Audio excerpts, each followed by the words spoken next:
Nous sommes ensemble pour une demi-heure d'actualité en direct sur la télévision nationale congolaise. Madame, Messieurs, bienvenue dans les 13h30. C'est demain que s'ouvre la 11e conférence des gouverneurs de province à Kalemi, dans la province du Tanganyika. Le chef de l'État est attendu aujourd'hui, 26 novembre à Kalemi, pour présider cette 11e session qui se tiendra du 27 au 29 novembre 2024. Les délégations des différentes provinces sont déjà sur place à Kalemi, nous dit Blandine Douvre. Tous les projecteurs de la République démocratique du Congo sont désormais braqués dans la ville de Kalemi où la population se prépare à accueillir le président de la République Félix-Antoine Tshisekedi Tshilombo dont la visite est attendue avec impatience. Dès l'annonce de l'arrivée du chef de l'État et de l'ensemble du gouvernement qui va l'accompagner sur place, les habitants de la ville lacustre ne cachent pas leurs attentes et espèrent que cette visite apportera des réponses à leurs desiderata. Oui, tunashukuru ujio wa chef de l'État mu province yetu ya Tanganyika. Tunashukuru sana. Tunapenda ni development, maendeleo ikuwe ya mingi, mabarabara batutengenezee. Sona tuko na hii maanje tuko natumika nayo hapa. Hii maanje haistahili mbarabara ya mubaya. Tunafurahi kweli tuko tunamchunga hapa. Akuye atusaidie, akuye aseme neno moya, juu asaidie population. Tujue namna gani tutembe sawa sawa. Au terrain Maendeleo, situé juste à côté du stade Saint-Doué, lieu prévu pour la communion du garant de la nation congolaise avec son peuple, l'heure est au dernier réglage. L'intendance s'emploie à l'érection du podium. Ici, les Kalémiens sont venus en masse pour prêter main forte à l'équipe. Nous voulons offrir un spectacle mémorable à notre président et lui prouver combien nous le portons dans nos cœurs, explique-t-il. Nous sommes très contents, nous, habitants de Kalemi, nous, natifs de la province Tanganyika, nous sommes très contents vraiment, c'est une fois dans l'histoire. Depuis que le Tanganyika et Tanganyika n'a jamais connu cette activité, nous attendons seulement que le chef de l'État atterrisse à l'aéroport de Kainda et il va sentir que Kalemi, Tanganyika, c'est son chef. La tenue de la 11e conférence des gouverneurs à Kalemi du 27 au 29 novembre avec plusieurs autres activités annoncées, notamment la réunion du Conseil des ministres, l'inauguration du nouveau siège provincial de la Banque centrale est une occasion donnée à la population de l'ex-Albertville de soumettre les différents problèmes auxquels fait face la province qui sera pour un temps la capitale de la République démocratique du Congo.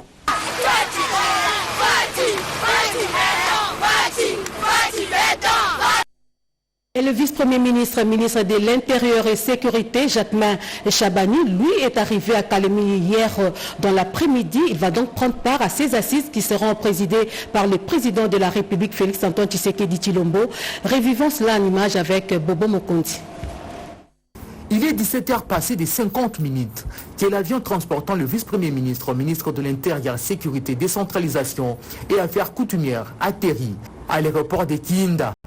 Il est accueilli au pied d'avion par le gouverneur de la province du Tanganyika, Tressa Kitungwa, et tant d'autres autorités politico-administratives. Tout de suite, le chef de la police passe en revue les troupes d'honneur de la police, bien avant de communier avec la population composée des femmes et des hommes, avec banderoles et calicots en main, scandant des chants et danses.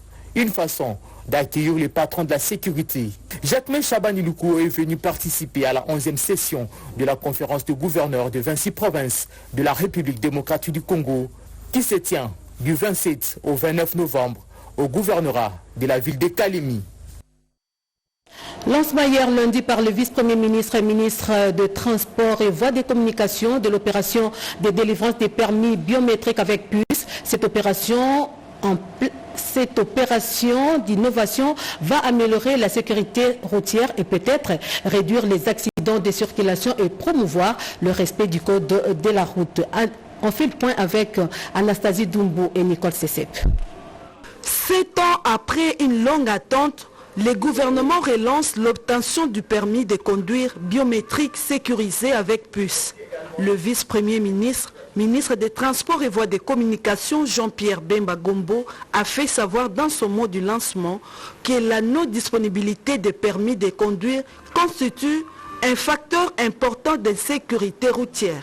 Pour les VPM, l'obtention de ces permis avec puce permet également de lutter contre la fraude et les faux documents.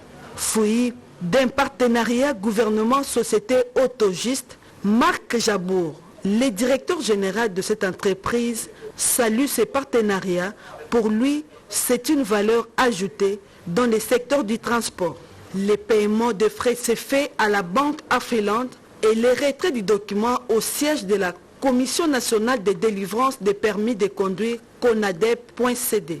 Répondant aux normes internationales, le permis est délivré à toute personne justifiant d'une parfaite formation en conduite et d'une maîtrise du code de la route et ayant passé un contrôle médical, son aptitude physique.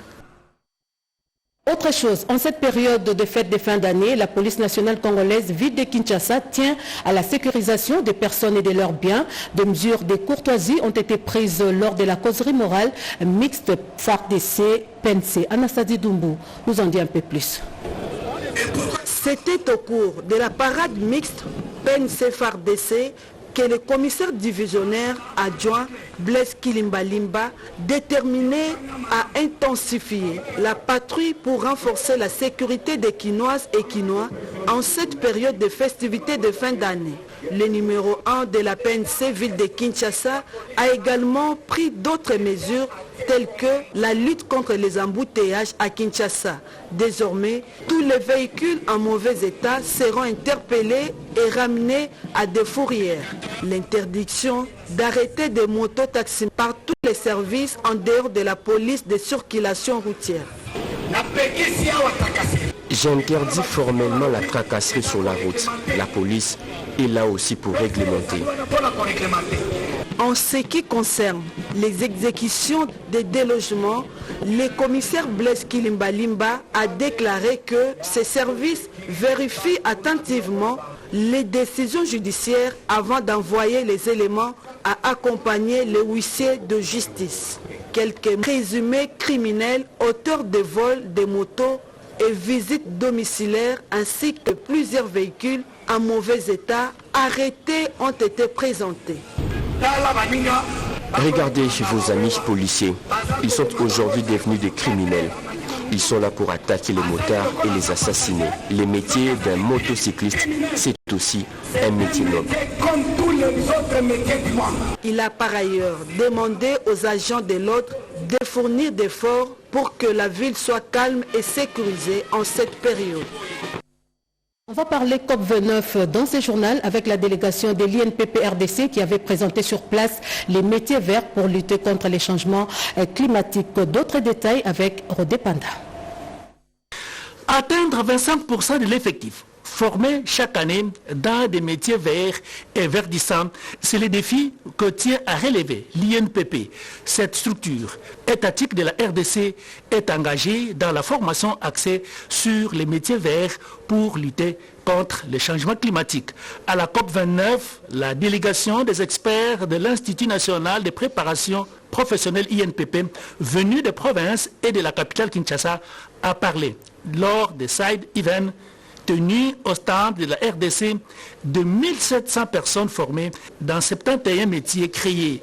Et donc on est ici pour présenter notre stratégie de développement de métiers verts à l'horizon 2030. En tant qu'INPP, nous pensons que pour faire du secteur de l'environnement un secteur sobre, il faudrait transformer ce secteur à un vecteur de création des emplois. Et c'est de cette manière-là que nous pouvons non seulement préserver l'environnement, mais également générer de revenus. Et l'INPP étant un établissement public qui a pour mission, entre autres, la formation professionnelle, et nous avons voulu mettre en place un répertoire des métiers de formation professionnelle dans des filières en lien avec la protection de l'environnement. Pour rappel, l'INPP reste déterminé à accroître les filières des métiers verts pour plus d'efficacité dans la lutte contre les changements climatiques. À ces assises de COP29, c'était l'occasion pour l'INPP de dévoiler aussi son répertoire de filières de formation en métiers verts. Direction Okatanga présent, c'est une acquisition qui met la qualité de l'enseignement à une dimension standard. L'ISC Okatanga vient donc de se doter de matériel informatique, images et commentaires. Depuis l'avènement du professeur ordinaire Arma Kabange Kitenge à la tête de l'ISC Okatanga, c'est la métamorphose totale qui se dessine sur le plan académique, administratif, scientifique, sans oublier la présence de nouvelles infrastructures. En témoigne la visite vendredi 22 novembre 2024 du laboratoire informatique moderne en construction dans un seul objectif, d'offrir aux apprenants en sciences commerciales et administratives les techniques numérisées dans leurs disciplines respectives, 18 ans après l'existence de cette alma mater. Oui, avec la volonté, tout est possible. Le directeur général de l'Institut supérieur de commerce de la province Okatanga, le professeur ordinaire Arma Kabange Kitenge, n'a pas hésité de le manifester par les fonds propres de l'ISC Okatanga en mettant en place ces chantiers du laboratoire des hautes factures, une première pour toutes les universités de la République démocratique du Congo. Cela fait parce que le monde actuel, aussi avec l'évolution de la technologie, on ne peut pas vivre sans informatique, on ne peut pas vivre sans numérique. Le niveau de NTIC, les nouvelles technologies d'information et communication. Donc nous faisons ça pour que d'abord ça sert de laboratoire pour que les étudiants fassent des applications là-bas. Et par dessus ça va se mettre de communication et puis de suivre, ils sont connectés pour suivre certains cours à distance. À en croire le numéro 1 de l'ISC Okatanga, ceci est une manière de soutenir efficacement la vision et la volonté politique du chef de l'État, Félix Antoine Tshisekedi Tshilombo, dans le secteur de l'enseignement supérieur et universitaire que dirige la ministre Marie-Thérèse Sombo. Revenons dans la capitale. L'UNIKIN vient d'honorer un professeur français. Christian Boissieu vient de recevoir le diplôme d'honoris causa, un titre lui décerné pour son engagement dans la formation et encadrement de plusieurs professeurs congolais à Paris. Le prix lui a été remis par les recteurs de la colline inspirée. Commentaire signé Eric Kabamba. Dans le cadre de la diplomatie universitaire entre la France et la République démocratique du Congo, l'université de Kinshasa vient d'octroyer un diplôme de docteur honoris causa au célèbre économiste français, les professeurs émérites Christian Boissieu. Ce dernier a été accompagné par le professeur Émile Ngoï Kassongo, ambassadeur de la RDC en France. Un titre lui octroyé pour son engagement dans la formation et encadrement de plusieurs éminents professeurs congolais à Paris. Christian Boissieu s'est dit très flatté par ces gestes. Si les circonstances le permettent, c'est de revenir ici, d'intervenir à distance, mais pas qu'à distance. Faire un peu de présentiel aussi, parce que je suis encore complètement dans l'enseignement, dans la recherche. Je reste très actif, je pense énergique, énergétique. Justement parler de la transition énergétique et écologique. Pour le recteur de l'université de Kinshasa, c'est une plus-value au sein de son établissement. L'université de Kinshasa est effectivement heureuse d'avoir un partenaire de taille qui a promis non seulement de nous accompagner avec son expertise, mais également d'assurer les enseignements. Témoin de l'événement, les deuxièmes vice-présidents du Sénat, Modeste Bahati Lukwebo, et l'ambassadeur de la République démocratique du Congo en France, le professeur Émile Ngoï Kassongo. Cet événement d'aujourd'hui participe également à renforcer cette diplomatie scientifique, cette diplomatie universitaire entre des géants de la francophonie qui sont appelés à préparer un avenir meilleur. Le thème qu'il a développé sur le financement de la transition énergétique et climatique, en proposant des pistes de solutions, ça a été pour nous une bonne leçon académique qu'il faut retenir et qu'il faut mettre en application. Durant son séjour sur les sols congolais, ces professeurs français comptent animer des conférences de haut niveau en virtuel, tout comme en présentiel. Autre chose, sensibiliser la population au respect des règles d'hygiène. Une campagne de salubrité a été organisée le week-end dans la commune de Limete par la Fédération des familles pour la paix nationale et l'unification. Plus de précisions avec Blandine Wavingana.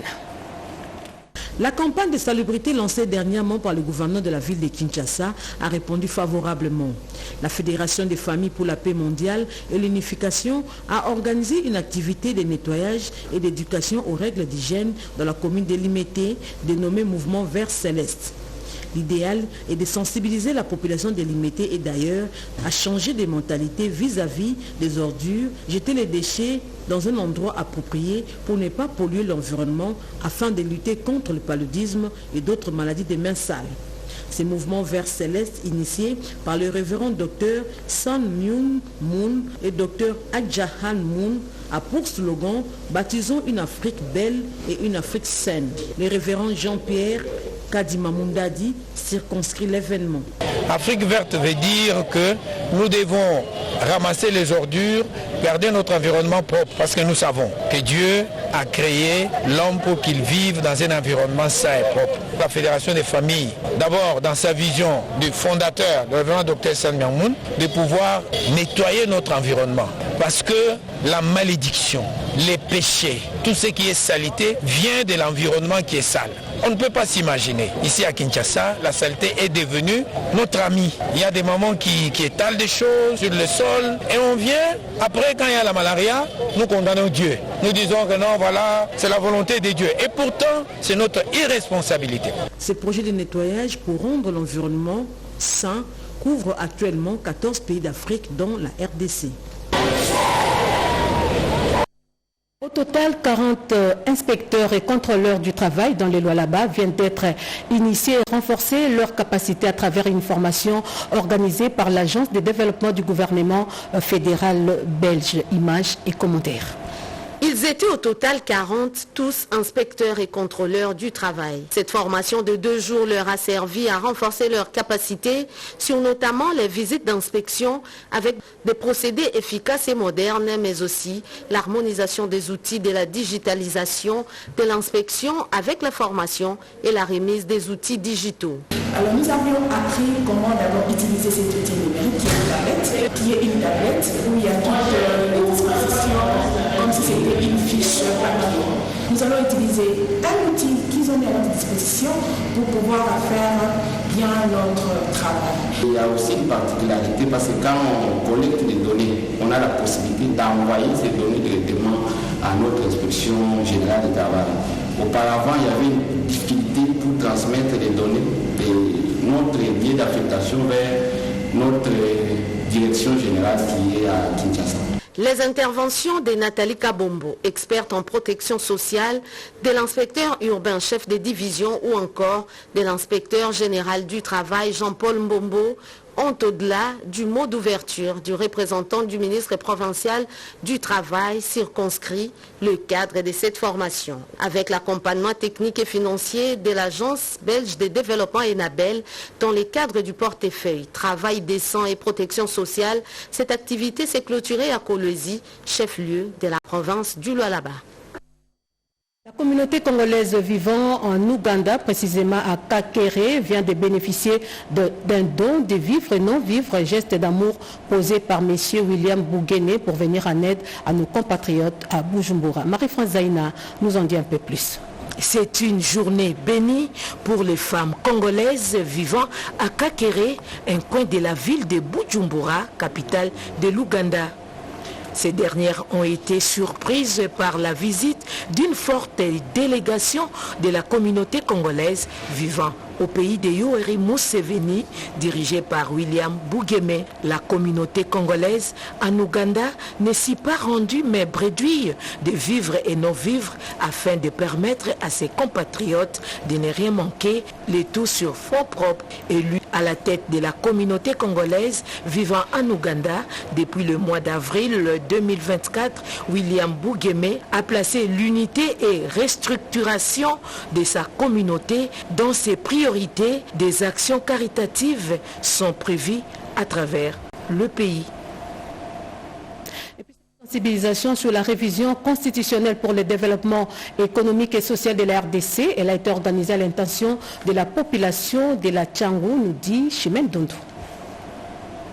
La procédure de révision constitutionnelle a été conçue en fonction des spécificités congolaises et doit être lue à la lumière de ces réalités. Elle garantit la stabilité des institutions démocratiques en l'affectant d'une assez grande rigidité. Ces principes expliquent les choix fondamentaux qui ont été opérés quant à l'initiative, la période propice et l'objectif de la révision, ainsi que le rôle du législateur et du peuple dans la procédure de révision. La population de la Tchangou dit oui à cette révision. La population est passée qui était très joyeuse, une fois très joyeuse, j'allais me dire, et ils m'ont suivi religieusement parce que je les ai montré quelle est l'importance du changement de notre constitution, parce que celui qui est le garant de la nation, il a suivi plus haut que non, il est l'unique et la seule personne qui maîtrise bien la situation de notre pays, et raison pour laquelle il demande à ce que nous, la population, on l'accompagne à cette révision constitutionnelle, soit de ce changement constitutionnel. Et Lumumba disait à son temps que l'histoire du Congo sera écrite dans notre propre pays. Et voilà aujourd'hui, Félix-Antoine Tshisekedi vient matérialiser ce qu'était la vision ou soit la pensée d'Emery Patrice Lumumba. La révision constitutionnelle doit être soutenue pour le bien-être du peuple congolais. Révision de la Constitution, la question était également au centre de la journée de réflexion organisée par la bourgmestre de la commune de Dilala, Françoise Mangouja, nous dit Ricardo Bambeka. Pourquoi changer la Constitution? Cette question était au cœur du cadre de réflexion organisé ce week-end à Kolwezi, de la province du Lualaba. Lors de cette rencontre, Françoise Mangouji Kouara, bourgmestre de la commune de Dilala, a mis en lumière plusieurs failles de l'actuelle Constitution de la République démocratique du Congo. Elle a plaidé pour des réformes majeures, à savoir la nomination du gouverneur par le président de la République et l'allongement du mandat présidentiel à 10 ans non renouvelable. La bourgmestre estime que le mode actuel de désignation des gouverneurs basé sur l'élection par les députés provinciaux est à l'origine d'une instabilité politique chronique dans deux provinces. Selon Françoise Mangouji, les chefs des exécutifs provinciaux, souvent dépendants du soutien des élus locaux, consacrent une partie importante de leurs ressources à éviter des motions de censure et des défiances. Si les gouverneurs sont nommés par le président de la République, ils n'auront plus à dilapider les fonds publics pour satisfaire les députés provinciaux. Ils pourront se concentrer sur le besoin réel de la population, a-t-elle martelé. Selon elle, des demandants de 5 ans courants dans plusieurs pays africains mobilisent des ressources considérables pour organiser une deuxième élection présidentielle. Ces fonds, selon elle, pourraient être mieux utilisés pour financer des projets de développement. Elle souligne que ces systèmes permettraient au président de se concentrer pleinement sur la vision à long terme sans être perturbé par des perspectives d'une réélection. En nouvelle, la question liée à une réflexion profonde par le président de la République autour de la Constitution qui régit actuellement la République démocratique du Congo a été au centre de la réunion du présidium de la dynamique Agissons et Bâtissons sous la conduite de son autorité morale Jean-Michel Sama Lukonde. À ce sujet, la dynamique Agissons et Bâtissons soutient l'initiative d'une évaluation profonde de cette Constitution pour l'adapter aux réalités socio-politico-culturelles de la RDC. Elle adhère donc à l'idée de la mise en place d'une commission technique et multidisciplinaire qui soumettra au président de la République et à toute la nation congolaise ses réflexions. Quant à ce, l'honorable Hubert Tetika a signé donc ses communiqués. On passe à la revue de presse dans une sélection et commentaires de Jean-Pierre Ndolo Demassou.